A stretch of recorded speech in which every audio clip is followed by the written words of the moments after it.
عالمی سطح پر کشیدگی کے باعث تیل کی قیمتیں مزید بڑھنے کا خدشہ ہے۔ ملک میں پیٹرولیم مصنوعات کی قیمتوں میں مزید اضافے کا امکان ہے۔ اس سلسلے میں وفاقی حکومت کی جانب سے اہم فیصلے متوقع ہیں۔ حکومت کی جانب سے موٹر سائیکل اور رکشوں کے لیے ٹارگیٹڈ سبسڈی کی تجویز زیر غور ہے۔ وفاقی حکومت کی جانب سے تیل کی قیمتیں عالمی رجحانات کے مطابق کرنے کے لیے ان فریز کرنے پر بھی غور کیا جا رہا ہے۔ حکومت نے پیٹرول اور ڈیزل کی قیمتوں میں ابتدائی طور پر 55 روپے اضافے کے بعد انہیں منجمد کر دیا تھا۔ مہنگائی کے اثرات کم کرنے کے لیے تقریباً 69 ارب روپے کی سبسڈی مختص کی تھی۔ حکام کے مطابق اس وقت حکومت ڈیزل پر فی لیٹر تقریباً 175 روپے اور پیٹرول پر تقریباً 75 روپے کے اخراجات خود برداشت کر رہی ہے۔ حکام کا کہنا ہے کہ یہ انجماد زیادہ عرصے تک برقرار نہیں رکھا جا سکتا۔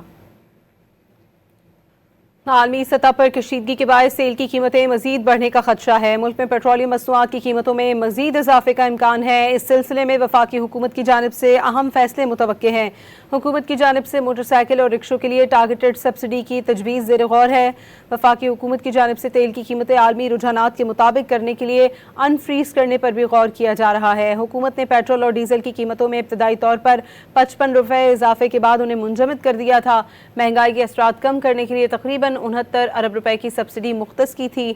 حکام کے مطابق اس وقت حکومت ڈیزل پر فی لیٹر تقریباً 175 روپے اور پیٹرول پر تقریباً 75 روپے کے اخراجات خود برداشت کر رہی ہے۔